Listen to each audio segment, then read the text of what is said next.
Сонсогч үзэгч та бүхэнд энэ өдрийн мэндийг хүргэж байна. За өнөөдрийн манай мэдмээр юм байна. Нэвтрүүлгийн маань шинэ дугаар та бүхэнд хүрэхэд бэлэн болсон байна. За мэдээж уламжлал ёсоор надтай хамт зочноор Улаанбаатар Эрдэм их сургуулийн эрх зүйн дигмийн багш Алтан Гэрэл хүрэлцэн ирсэн байна. За ахтай өнөөдрийн мэндийг хүргэе. Баярлалаа. Өнөөдрийнхөө сэдвийг хоёлаа танилцуулаад яриагаа эхэлье.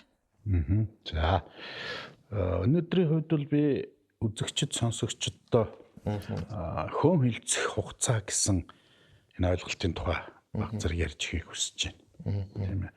Тэгэхээр бол мэдээж л хөөн хилцэх хугацаа гэдгийг бол сонсч ирсэн баг тийм ээ. Тэр байх. Зүгээр багш шиг бас асуулт нэг асууч ил дээ тийм. Зүгээр манай Алтан хүү энэ хөөн хилцэх хугацааны тухай ямар ойлголттой байна зүгээр. Олон сонссон үг. Одоо хөөн хилцэх хугацаа гэлдэг. Энд дэр чинь нөгөө нэг за яг миний л нөгөө сонссноор бол хөөн хилэлцэх хугацааг одоо сунган наашлуулна те энэ байдлаас үүдэж нөгөө хуулийн цорхоо үүсэж гин нөгөө хөөн хилэлцэх хугацаа гэдэг юм тавигдж байгаа хин нэгэн одоо мөнгөний асуудал дээр те мултарч гинч гэдгийг юм уу тэгээ нөгөө гадагшаа оргон зайлах тэр нь болохоор нөгөө хөөн хилэлцэх хугацаагаа дуусгачаад буцаад ороод ирдэгч гэдэг юм нэг иймэрхүү олон зүйл бодит фактууд дээр гардгаас гадна одоо нэг трейлер маягийн уран сайхны кинонууд дээр бас их ажиглагддаг шүү дээ. Тэрнээс л ерөнхийдөө төсөөлөлтөө байгаад байгаа байхгүй. За ер нь бол бас бүр юу биш тийм ээ. Одоо бүр огт ойлголтгүй биш байна. За тэгэхээр бол үзэгч сонсогчдодоо бас энэ тухай жаахан дэлгэрүүлж ярьж ихийг хүсэж байна. Тэгэхээр яг зүгээр үзэгч сонсогчд маань бол анзаарсан байх. Би бол нөгөө жирийн иргэдэд эрх зүйн нөгөө ийм суур ойлголтууд одоо өгөх гэж байгаа хоёлаа ийм зорилготой нэвтрүүлэг хийж байгаа шүү дээ тийм ээ. Тэр утгаараа бол аль болох тийм нөгөө хууль зүйн нэр томьёоноос баг зэрэг татгалзах гээд байгаа юм. Тэгэхээр манай үзэгчид сонсогчид энэ дээр юу гэсэн ойлголттой байж болох вэ гэхээр бол тэр хөөн хилцэх хугацаа гэдэг юм хитрхлээрээ хин нэгнээс хариуцлага нэхэж болохгүй, хин нэгэнд хариуцлага оногдуулж болохгүй болчих гээд байгаа тэр хугацаа байгаа юм. Тийм. Нөгөө талдаа бол одоо тухайн тэр харилцаанд орж байгаа. Одоо хоёулаа биенээсээ мөнгө зээлсэн гээл да би чамаас мөнгө зээлсэн. Тэгэхээр чи надаас нэхэхгүй тодорхой хугацаа өнгөрчих юм бол дараагаар нь чи надаас мөнгө олж авч чадахгүй гэсэн юм санаа байхгүй. Тэгэхээр тэрийг яагаад ингэж хөөн хилцэх хугацаа тавьж өгөөд ийм ихтер бол нэг талдаа чамааг бас хариуцлагаж болж байгаа юм. За чи тэр мөнгө надад өгчхөө тэр мөнгө чамд хэрэгтэй юм бол чи тэр мөнгийг надаас нэхэх ёстой шүү дээ. Тийм биз. Тэгэхээр нэхэхгүй яваад иж тэгж байгаа сүүлд нь тэр хүн хилцэх хугацаа өнгөрсний дараа надаас нэхлээр бол чи мөнгө олж авч чадахгүй болж байгаа. Тэгэхээр чамайг өөрийнхөө хийж байгаа үйлдэл юмдаа одоо хариуцлагатай бай гэсэн санаа ер нь бол. За тэгээ хүн хилцэх хугацаа чинь бол одоо иргэний хэрэг дээр байдаг, эрүүгийн хэрэг дээр байдаг, тийм ээ захиргааны хэрэг дээр байдаг. За шүүхийн шийдвэр гүйцэтгэл дээр байдаг ч гэдэг юм чинь ингээд нөгөө юунууд маань энэ хуульд бүгдэнд нь одоо зохицуулж байгаа энэ салбар эрх зүйнүүдээр бүгдэнд нь ийм хүн хилцэх хугацаа гэж байдгийг. За эрүүгийн одоо эрх зүйн хувьд бол жишээлбэл хүн хилцэх хугацаад өнгөрчдөр яадаг вэ гэхээр нөгөө ял шийтгэл оногдуулах болчдөг штэ. Тийм ээ. Яг хөө тэр гэмт үйлдэлийг нь бол тогтоож болно. За яалт чи одоо энэ хүн хулгай хийж гэдэг юм уу. Гэхдээ тэр хүн хилцэх хугацаа өнгөрчдөр тэр хүнд тэрэнд нь тохирсон нөгөө хорих ял оногдуулах боломжгүй болчдөг байхгүй.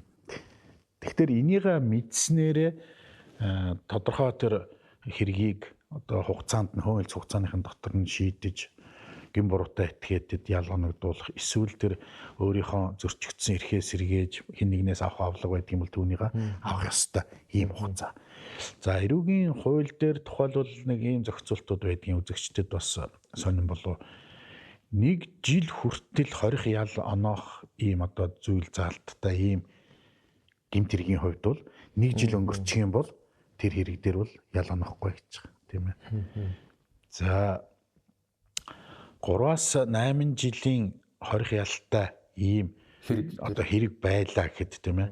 Тэрний хувьд бол жишээл 5 жил өнгөрчихлөөр юу ячиж байгаа.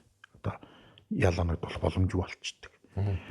За 5-аас 15 жилийн хорих ялтай жил ийм зүйл анги байслаа гэхэд тэрэн дээр нэг 12 жил өнгөрчихэд бол одоо ял оногдуулж болохгүй болчдөг тийм ээ. За 12-оос 20 жил хүртэл хугацаагаар хорих ялтай ийм зүйл ангидын хувьд бол 20 жил өнгөрчих юм бол тэр хүнд ял оноож болохгүй гэсэн санаа.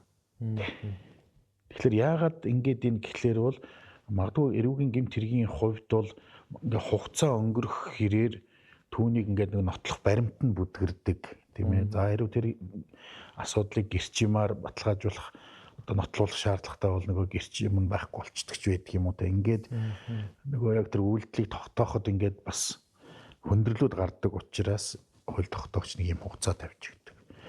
За тэгэхээр эрүүгийн хэрэг гэхээс манай үзэгч сонсогчдод бол иргэний хэрэг илүү ойр болов гэж харж байна.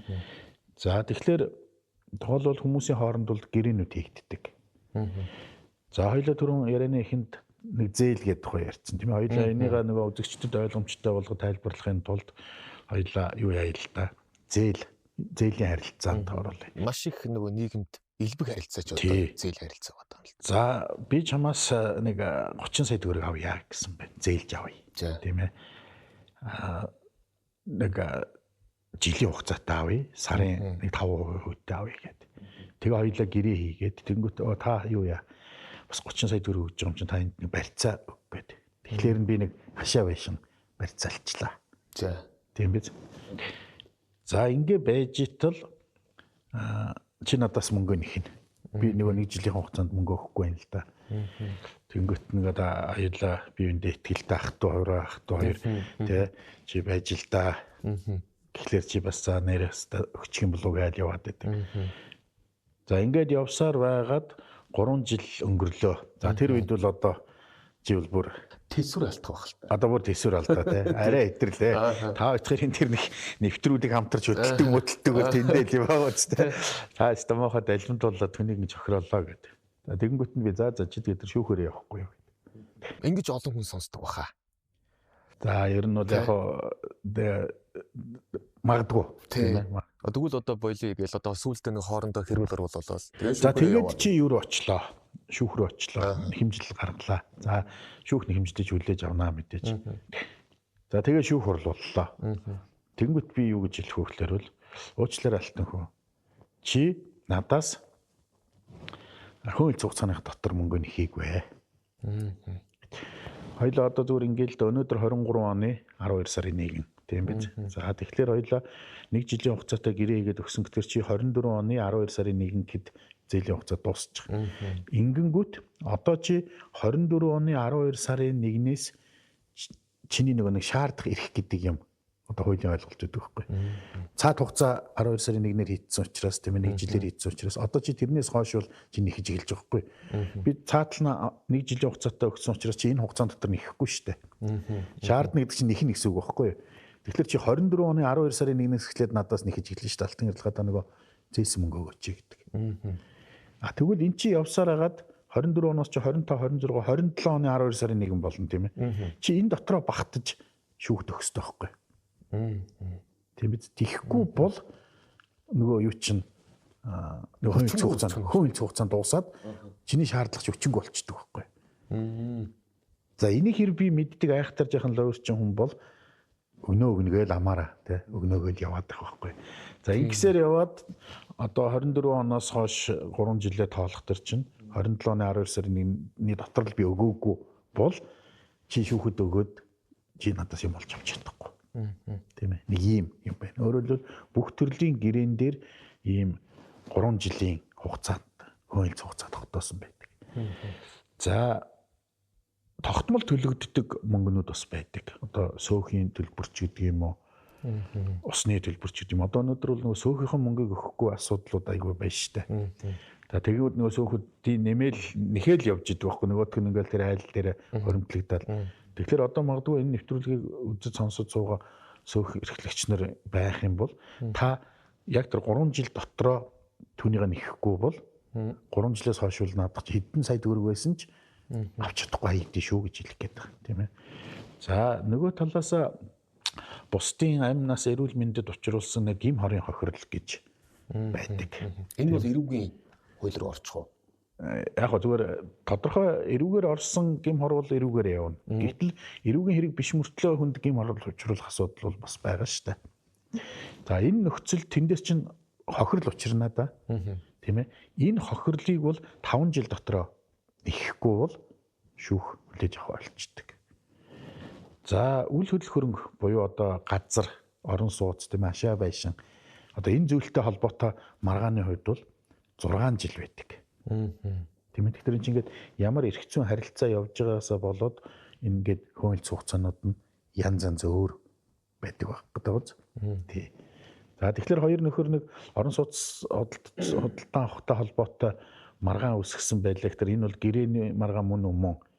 Тэгэхээр бол нөгөө түрүү хэлдгээр гэрээний маргаан 3 жил гэдэгт орохгүй болчихж байгаа. Яг тэр нөгөө гэрээгээр өгөлцөж авалцж байгаа зүйл маань үйл хөдлөх хөрөнгө байхгүй. Тийм учраас үйл хөдлөх хөрөнгийн хувьд бол 6 жилийн дотор шүүхэд хандахгүй бол маргааны чинь шүүх одоо шийдэхгүй л гэж байгаа байхгүй. Тэгэхээр хүмүүс өөрсдөө хөөн хилэлцэх хугацаа гэдэг юм хуулинд байгаа учраас нөгөө нэг өстой мэдлэг мэдээлэлтэй баймар юм байна те. Хэдийн хугацаанд ингээд чинь өөр зээлэн дээр гэхэд 3 жилийн хугацаагаас хэтэрчих юм бол нөгөө хэрэгсэхгүй болно гэдэг үг бас нэг яваад идэгэн штэ тий. Тэгэхээр яг тэр талын мэдээлэлтэй л байх хэрэгтэй, мэдлэгтэй л байх хэрэгтэй юм байна л. За одоо энэ дээр би дахиад юу яа. Хоёлаа нөгөө түрүү 30 саяын зээлийн жишээ авсан шүү дээ. Санаатай хүмүүс тэрнийг мэддэг учраас ингэж нөгөө нэг урд хормоогоор ард хормоогоо нөхөн гэдэг шиг ингээл нэг илээл явж байгаа л нөгөө хугацааны өнгөрөнгүүт нөгөө доторх ирээнийг гаргаж ирж байна те. Тий. Тэгэхээр одоо магадгүй нэг жижигхэн бяцхан зайл гэх юм уу нэг арга зааж өгч байна л да. Одоо гэхдээ энэ бол хуулийн зохицуулалтанд байдаг тийм ээ. Тэгэхээр бол энэ хууль бас үйлдэл биш. Мэдхгүй учраас хүмүүс охироод идэв. Тэгэхээр бити охироорой гэж байгаа. Юу гэхээр за юу ятцаа. Нэг 27 оны 12 сарын 1 болцсон. Хоёулаа ч нэг 24 оноос 3 жилээ тоолох төр юу болчихж байгаа 27 оны 12 сарын 1 болцсон шүү дээ. Одоо ингээд чи шүүхэд өгөхлөөрөө угаасаа чи мөнгө авч чадахгүй болох гэдэг байхгүй. Тэгэхээр яадаг вэ гэхээр одоо чи над руу чат бичдэг юм уу? Тийм ээ. Эсвэл мессеж бичээд би чам руу одоо гин алдаад за ахын тэр нөгөө зөөлсөн мөнгө утахгүй өгнө. Гэ чатаар хариуцдаг ч гэдэг юм, мессежээр хариуцдаг ч юм уу. Эсвэл мэйл биччихдэг тийм ээ. Би өгнө гэдгийг илэрхийлж гинэ. Түрүүн бол амаар яриад байсан байхгүй. Амаар чинь очиод баримт юм уу те? Баримт тийм ээ. Ямар нэгэн байдлаар илэрхийлж гин. Эсвэл нэг цаасан дээр нэг жижигхэн юм бичээд өгчих те. За би ахын болохгүй байгаа даа тэгж жагаад би одоо чамаас авсан 30 сая өгнө. Ямар ч гэсэн авах юм бэ? Өгнө гэдэг. Өгнө гэдэг би одоо нэг хүсэл зорилгоо чамд илэрхийллээ шүү дээ. Энийг баримтжуулаад авчих юм бол тэр баримтжуулснаас хойш одоо дахиад 3 жилээ тоолчих.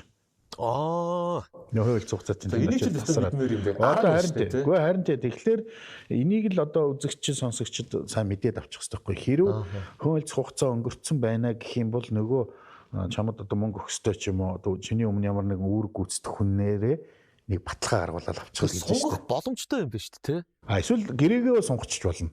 Хөөн хилцэх хугацаагаа. Тий. Тэгэхээр сунгуулахын тулд тэр баримтны хэрэгтэй болох юм. За тий.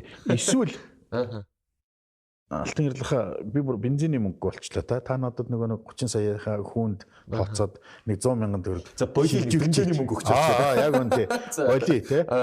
Тэгэхээр чин би ч бас хуулиа мэдэхгүй байх гэдэг юм л да. Мэддэг бол үгүй шүү дээ. Хөдлөхгүй шүү дээ.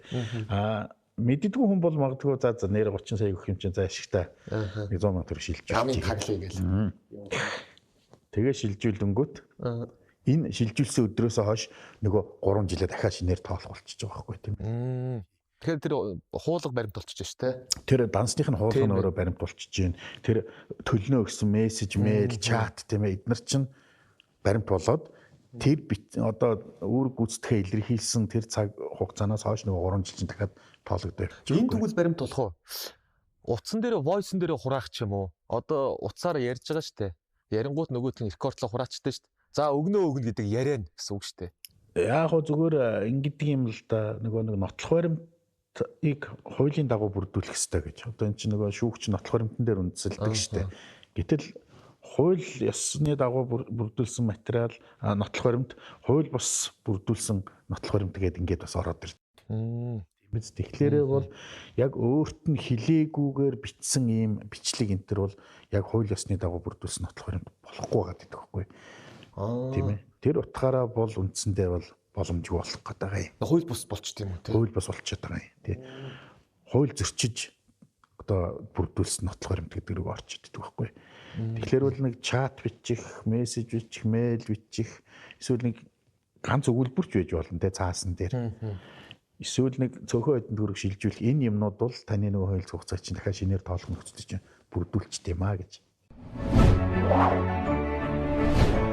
Яагаад ингэж хүн хэлц хугацаа тавьж өгөөд ийм ихтер бол нэг талдаа чамааг бас хариуцлагажуулж байгаа юм. Мөнгө авъя гэдэг байхгүй. Тэгээ хуулийн дээр үл ингэ өгсөн ихтер хүн хэлц хугацаа дууссан ч гэсэн өгсдөө өгцсөн бол үнийг буцааж нэхэхгүй гэж байгаа байхгүй. Гэж хэлэх гээд. За үүнээс гадна хүн хэлцэх хугацаа өнгөрснийг мэдэхгүй байж байгаа зарим нь зүгээр мөнгө өгчөөд сүүлд нь ихэд идэг. Би хуульчаас ч асуусан чинь хүн хэлцэх хугацаа өнгөрцөн байсан юм биш үү?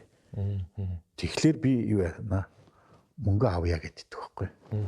Тэгээ хуулийн дээр үл ингэ өгсөн гэхээр хүн хэлцэх хугацаа дууссан ч гэсэн өгсдөө өгцсөн бол үнийг буцааж нэхэхгүй гэж байгаа байхгүй.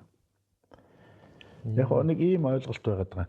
Хүн хэлцэх хугацаанд дотроо аваагүй өгөөгүй боловч хожим түүнийгээ өгөхийг нь бол нээлттэй орхиж чинь гэсэн үг байхгүй. Хоёулаа мэдхгүй яваад байгаа шүү дээ хүн хэлцэх хугацаа өнгөрснөйгөө. Тэгдэгжсэн нэг хэдэн төгрөг өгсдөө байжгаад өгчихсөн чинь сүүлд нь нэг хуульчаас асуусан чинь өчиг наатгаж өгөхгүй байх хэрэгтэй мөнгө шүү дээ. Өөрөөр хүн хэлцэх хугацаа дууссан чинь хуулийн хариуцлага хүлээхгүй байх байсан. Байжээ. Гингүүт нэг чи миний хүн хэлцэх хугацаа өнгөрсөн байсан юм аа би мөнгө авъя гэж болохгүй болчиход байгаа байхгүй. Тэрнээс бол хүн хэлцэх хугацаа яг ном ёсороо одоо явж итал одоо чи мэдэхгүй байжгаад юунд өгөөд шүүхэд өгөөд тэгээ би явж очиод хуульчаас зөвлөгөө авсан чинь наадах чинь хүн хэлцэх хугацаа өнгөрсөн учраас чи мөнгө төлөхгүй гэх юм бол одоо чи мөнгө авах хэрэгээ алдчихж байгаа. Хэдэн сая хэдэн тэрбум байсан ч хамаагүй. Тийм энэ чинь нэг талтай харамсалтай байхгүй тийм биз? Тийм учраас энэ хүн хэлцэх хугацаа гэдэг имийг нэг хэсэг бас нэг хэвлэлээр баахан шуурлаа штэ. Энэ одоо хөгжлийн банкны асуудал ч гэдэг юм одоо маш олон тэрбумын мөнгөний төргийн асуудал хэрэг дээр ярьж байна тийм ээ. Тэгээд сэтгүүлчнэр ч юм уу эсвэл зарим хүмүүс ер нь хүн хэлцэх хугацаа гэдэг юм одоо байхгүй болгооч гэдэг юм. Зарим нэгэн зүйл дээрээ те. Тэгэхгүй бол одоо энэ хүмүүс чинь хуулийн цорхоог ашиглаад ингээ бүгд мултарчлаа штэ. Хэрэг нь хэрэгсэхгүй болоод дууслаа гэдэг. Тэгээ хүн хэлцэх хугацаа гэдэг зүйлийг ингээ зарим зүйл дээр байхгүй болгож болдго юм уу? Одоо дэлхийн нийт хүн төрөлхтөн нэг 3 4 төрлийн ийм эрх зүйн системд байдгийг одоо хэрэгэлдэг хуулийн тийм ээ. Одоо англи саксоны, ром германы ч гэдэг юм шашны, социалист гэдэг юм уу ингээд нэг ийм 4 эрх зүйн системд хэрэгэлдэг. Манай одоо монголчууд бол тэр ром германы гэдэг системд байдаг байхгүй. Тэгэхээр бол ром германы системтэй энэ улсуудад бол хүн хэлцэх хугацааг үндсэндээ нэлээд төлхөө хэрэгэлдэг. За гэтэл цөөн хэдэн гэмт хэрэгүүд байдаг. Тухайлбал одоо хүн төрөлхтний эсрэг гэмт хэрэгч гэдэг юм уу тийм ээ. Цэргийн гэмт хэрэгч гэдэг юм уу. Ийм зүйлүүдийг бол бүр олон улс хоорондоо тохирсон байна. Ийм одоо хүн төрөлхтний эсрэг гэмт хэрэг хийсэн бол хүн хэлцэх хугацаа хамаарахгүй шүү.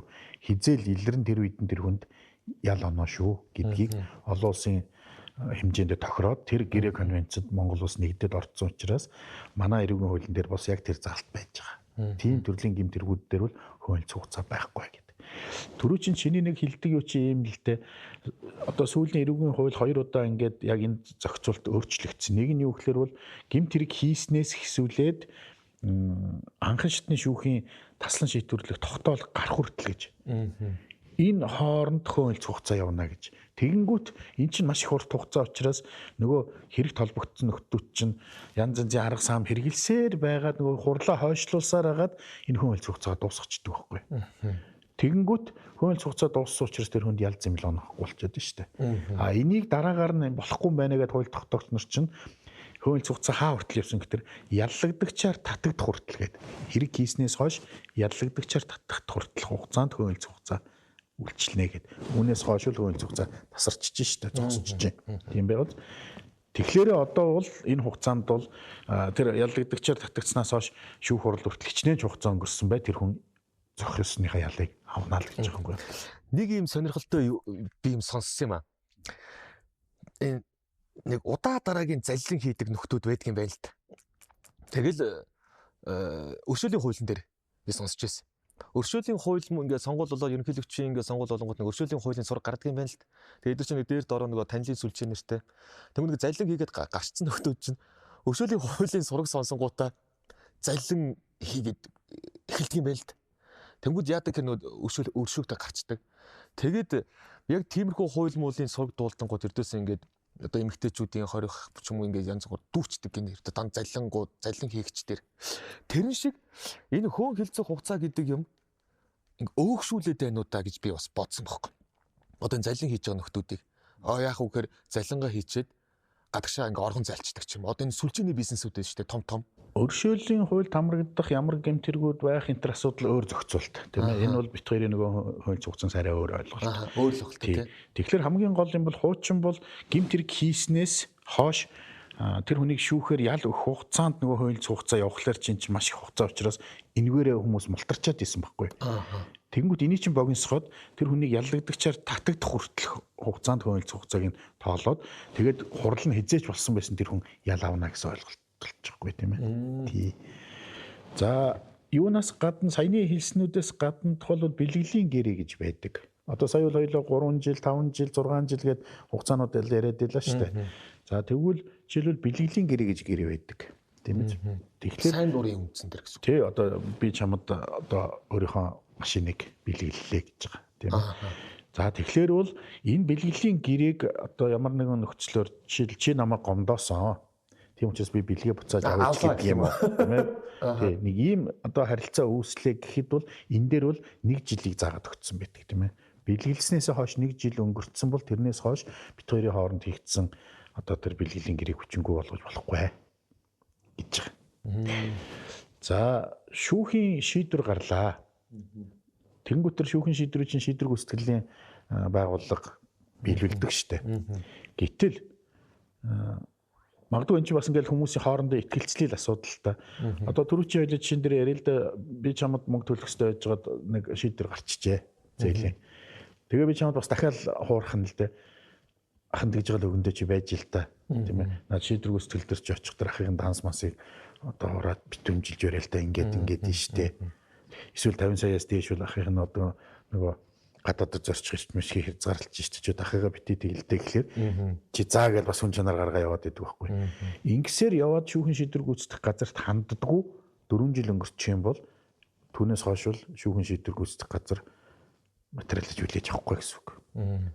Шүүхэрээ чи уул нь бол надаас мөнгө гаргуулахаар юугаа хийлгээд авцсан шүү дээ. Шийдвэр гаргуулад авцсан. Гэхдээ нөгөө шийдвэр гүйцэтгэх байгууллагатай хандахгүй 4 жил болчих юм бол шийдвэр гүйцэтгэх байгууллага ч хүлээж авахгүй байхгүй. Санаа амарч болохгүй нэ л гэсэн үг юм байна тий. Ерөөсөө л хэрэв асуудал байдгийн бол ер нь хурдтай яв гэж байгаа. Одоо гаргалгаа нь бол яг зөв тийм ээ. Үзэгчдэд бол юу гэж ойлгож байна гэхээр бол ирвэл чи асуудал ингээл хүндрэлэл гэх юм бол хугацаа битээ алдаа шууд шүүхийн байгууллага хандчих. Хандцсны дараа бол тэр та хоёр шүүхтэр очиод эвлэрч болно шүү дээ. Тийм ээ. Тэгэхээр бол энэ хууль хугацаанд дотроо асуудлаа хурдан шийдвүлээ гэсэн санаа.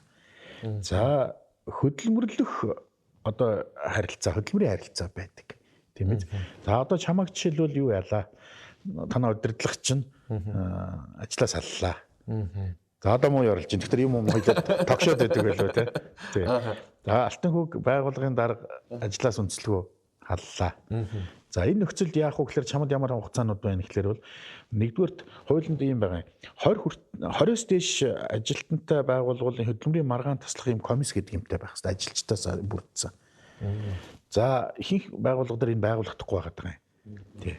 За 20-с доош байсан ч бас болж байгаа. Ер нь хуулинд бол 20-с дээшгээ заагдсан. За хэрвээ ийм комисс байхгүй бол дүүрэг дээр хөдөлмөрийн маргаан таслах 3 талт хороо гэж ийм байгууллага байдаг. Тэгэхээр чи юу яснаас хойш 30 хоногийн дотор чи тэр байгууллагад хандах ёстой гэсэн үг. Одоо гомдолтой байгаагаа л хэлдэг шүү дээ. Тий. Намайг ингээд хууль бусаар ажиллаа салчлаа. Гэд тэр дүүргийн хөдөлмөрийн маргаан одоо шийдвэрлэх тэр 3 талт хороо гэдэг чи гомдлоо гаргаад тэгээд тэднийх гомдлыг чинь авч үзээд шийдвэр гаргана. Нэг бол буруу шийдсэн байна гэдэг танаа удирдлагад чинь мэдэгдэнэ. Нэг бол зөв шийдчихжээ гэдэг хариуч юмд. Тэгтээ 30 хоногийн дотор 30 хоногийн дотор. Чамд энэ таалагдахгүй байж болно.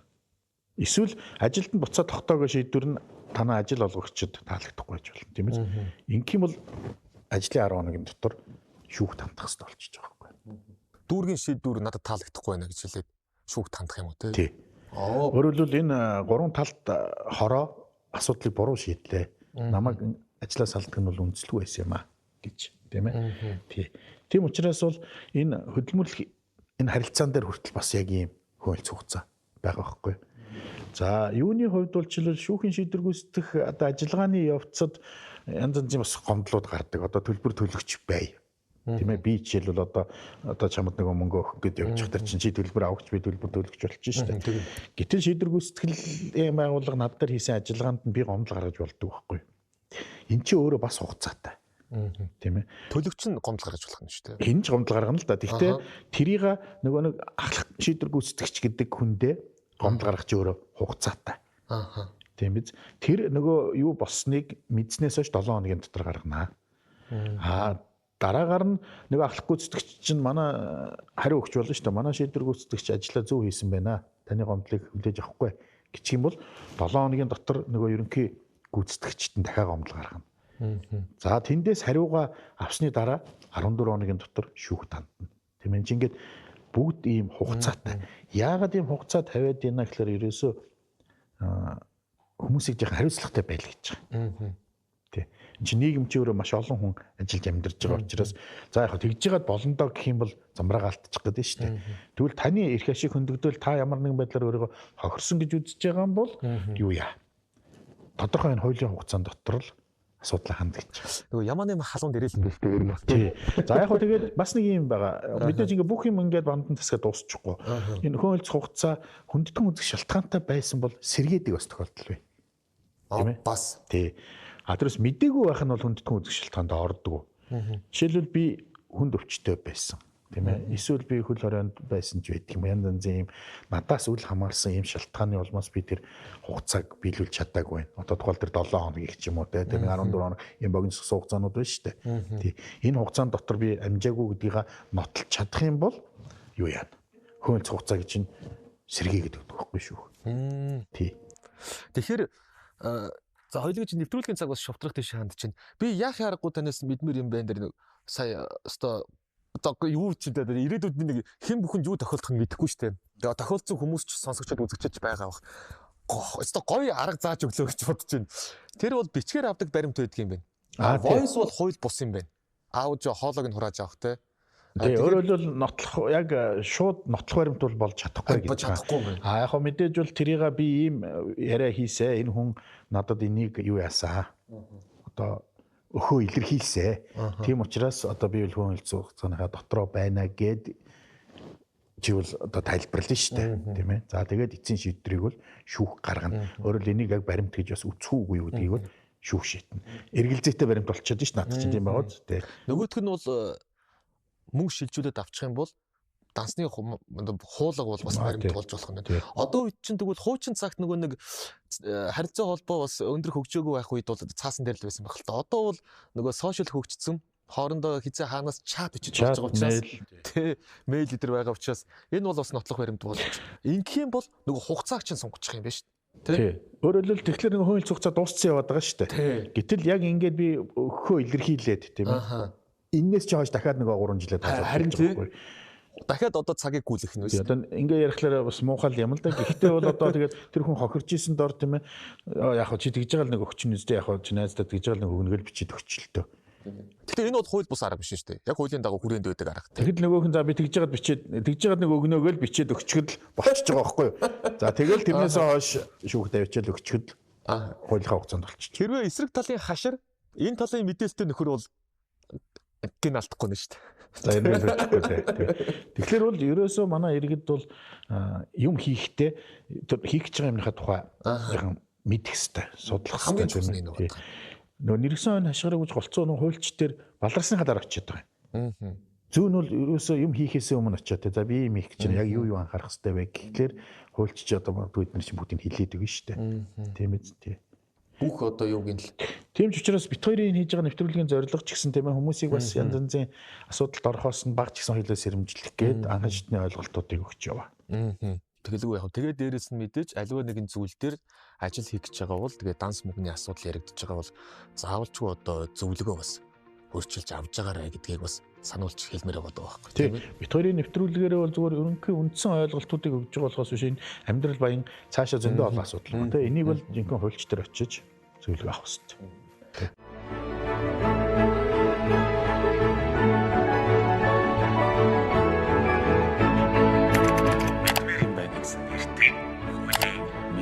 Сонсогч үзэгч та бүхэндээ хүрэх зорилгын нэвтрүүлэг байгаа.